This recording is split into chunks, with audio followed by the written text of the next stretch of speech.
I'm Jason from ProWorks. We're an Umbraco Platinum Partner, and today I'm really excited to show you the Umbraco MCP server, how you can get it set up, to have a play around with it, and give you some ideas of how maybe you can use it in your projects. Let's go! If you're interested in learning more about Umbraco MCP, Philip at HQ has a great blog, and it's a good place to start. He introduces how the Umbraco MCP server works, shares where you can read more about it, and presents several real-world use cases that may inspire you. The Umbraco MCP server allows Copilot and other AI tools to access the Umbraco Management API and make changes to Umbraco. Let's set up Umbraco MCP server. In order to set up an Umbraco MCP server locally, we need to first go to its GitHub repository. Now copy the repository URL so we can clone it locally. After it's finished cloning, you'll notice that there's an MCP server and a test site folder. We're going to use the test site included in order to test out the MCP server. You can use the command line to build the test server. Then inside the MCP test site directory, we'll run it using .NET on the command line. Unfortunately, as you can see here, we get an error when we try to run it. We'll need to create an app settings local.json file. I've opened the MCP test site folder in VS Code, and I'm making a copy of the app settings development JSON and going to rename that to app settings local. You may need to enable HTTPS for development. Then we can execute a .NET run, get the website running, and grab the URL that we can test with. Let's take that URL and install Umbraco. I don't want to assume any prior knowledge of installation of Umbraco, so I'll run through the installation steps now real quick. Then, after a quick login, we can start looking at the example content. The test site that's included with the Umbraco MCP server repository is based off of Paul Seal's starter kit. It has a nice set of blogs and example pages and media that we can use to test with. One thing I've noticed is that there isn't SEO meta settings on many of the pages. I'll try to fix this with AI later in the video. In addition, I've noticed that some of the media items have alt text and some do not. And here's a quick look at the front end, so you know what it should look like.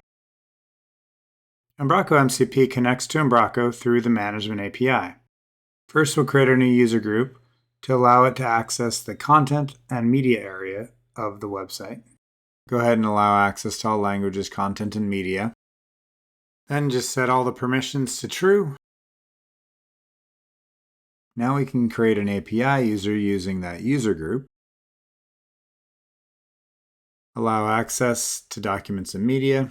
And this is the key part. We need to create client credentials so that the MCP server can authenticate and access Umbraco. Save this secret key so you can use it later in the process. Okay, we're ready to configure VS Code to connect to the MCP server. Let's run VS Code as an administrator. Find the GitHub Copilot extension and install it. This area on the right side is where Copilot will run, and this box is where the prompts will go. Next, we'll configure VS Code to use our MCP server. Create a new .vs code folder in the MCP test site, then add an mcp.json file. The Umbraco MCP GitHub has an example configuration file that we can use, so we'll copy and paste it now. Then set the client ID and client secret configuration settings to the values that you used for the API user earlier. Switch Copilot to agent mode in order to run MCP tools. Then start the Umbraco MCP server running. You may need to sign in to GitHub to use Copilot. If you get an error about having too many tools, you can go to the Tools selection and remove tools you don't need. Now we can ask it for the homepage GUID, just to test, and it will ask us for permission to access the API, and we can approve that. And there's the homepage GUID. So the test worked, and we have access. Now we get to the fun part. Let's see what MCP can do.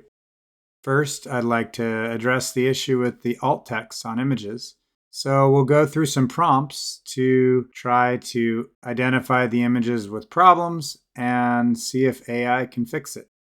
The results from this prompt weren't great, so let's keep going and see if we can get more detail. This time we'll get a report of all the images and if they have alt text set and what folder they're in. Well, that's better. Maybe it can write some alt text for us, so let's try that next.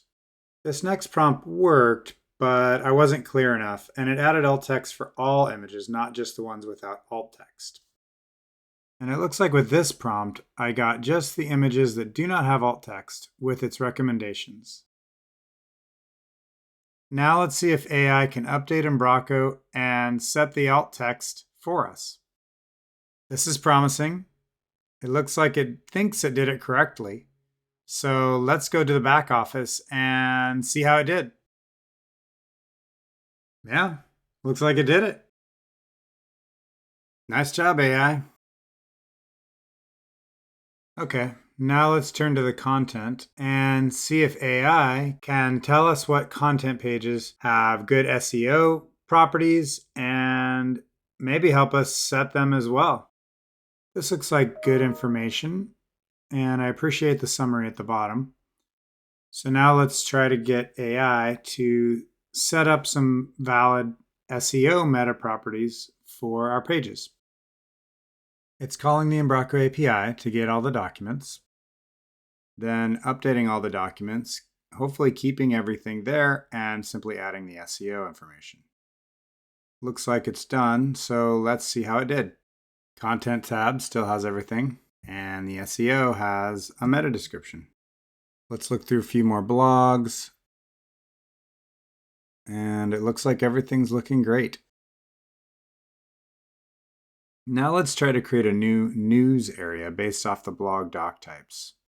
So for this prompt, I'm trying to get a little more specific about the doc types, and I want it to plan what it's going to do and ask me any questions before it starts.